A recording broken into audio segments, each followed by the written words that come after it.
Οι κανονισμοί του Group Α θεσπίστηκαν από την FIA το 1982.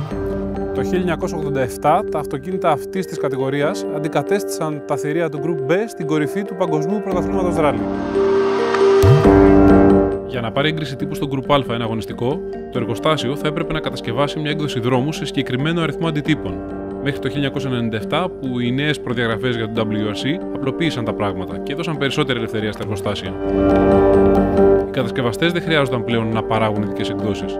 Και έτσι, σταδιακά, έσβησε μια ολόκληρη κατηγορία πολύ ξεχωριστών, θρυλικών και διαχρονικά σημαντικών αυτοκινήτων.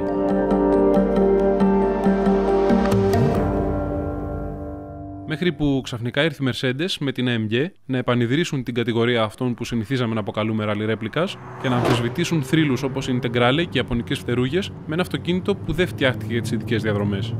Το αυτοκίνητο που έχουμε στα χέρια μας είναι η έκδοση Edition 1, με το matte χρώμα και τη μεγάλη αεροτομή. Αρέσει στους σκληροπυρηνικούς που λάτρευαν το Evo και το STI, αλλά ταυτόχρονα κυκλοφορεί στα βόρεια προάστια χωρίς συμπλέγματα. Στο έτσι κι αλλιώς πληθωρικό σχήμα της Α-Class έχουν προσθεθεί σχεδιαστικές λεπτομέρειες με σαφείς αναφορές στα αγωνιστικά της Mercedes, στο DTM και όχι μόνο. Η αισθητική της καμπίνας είναι εξίσου εντυπωσιακή.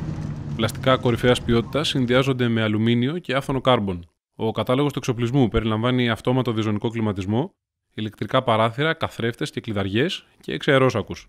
Το συγκεκριμένο αυτοκίνητο είναι φορτωμένο με όλη σχεδόν τη λίστα του προαιρετικού εξοπλισμού, με το αζημίωτο βέβαια. Κοστίζει περίπου 20.000 ευρώ παραπάνω σε σχέση με τα 47.500 της βασικής έκδοσης.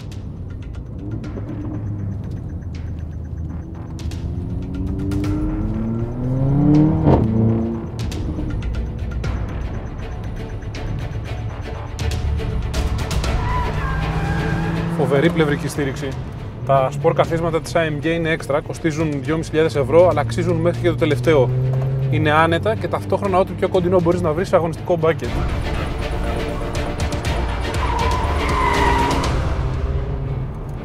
Καταλαβαίνεις αμέσως ότι πρόκειται για ειδική περίπτωση. Έχει λίγο lag όπως η turbo της παλιάς σχολής και αμέσως μετά δυνατό ξέσπασμα. Γράφει 0-100 σε 4,7 και δεν σταματά να επιταχύνει μέχρι τα 250 χιλιόμετρα.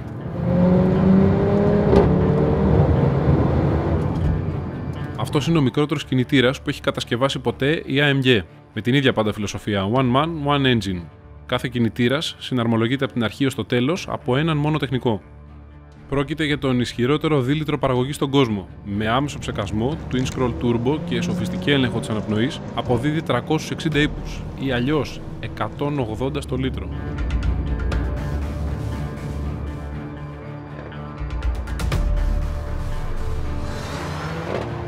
Το κυβότιο είναι 7 διπλού συμπλέκτη.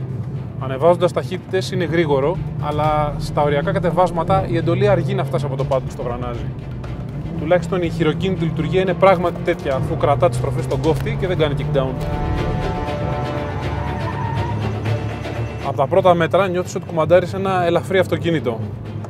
Παίρνει ελάχιστη κλίση, δεν βουτάει στα φρένα και δεν ταλαιπωρείται από αδράνεια. Το τιμόνι έχει σπορ αίσθηση, αλλά δεν είναι από αυτά που οδηγείς με ένα χέρι. Για να προσφέρει όλη την πληροφορία, διαβάζεις σχολαστικά το ανάγλυφο της ασφάλτου και γι' αυτό απαιτεί την απόλυτη προσοχή σου.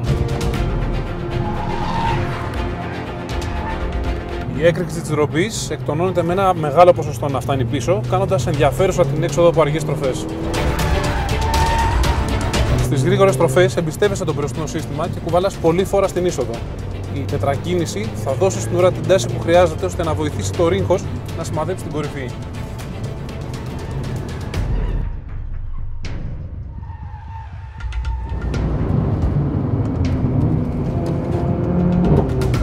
Η Mercedes μπήκε αποφασισμένη να πρωταγωνιστήσει σε μια νέα για αυτήν κατηγορία, ταυτισμένη μέχρι τώρα με άλλους κατασκευαστές.